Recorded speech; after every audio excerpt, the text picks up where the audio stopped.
kamay ng mga naka-uniforming manturugan.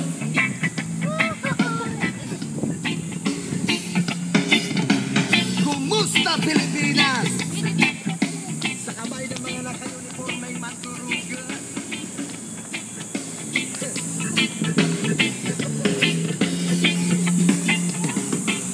Iguldugat kan sa Mariwan, idadaan na lang sa ganitong filosofiya. Rebuilding musika ang ating pinag-abugato. Konsensya ang magsisilbing patas na hurado. Hindi ko to dapat ipagwalang gibo. Sa ganitong paraan hindi ako magdadalaw ang isip.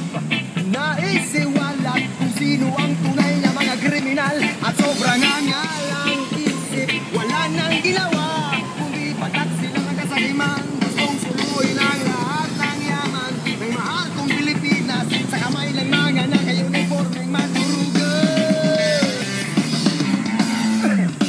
Sila ang tunay na mga sabog, sila ang tunay na mga bangag, sila ang tunay na mga praning, sila ang tunay na mga kriminal, sila ang tunay na mga sabog, sila ang tunay na mga bangag, sila ang tunay na mga praning, sila ang tunay na mga kriminal.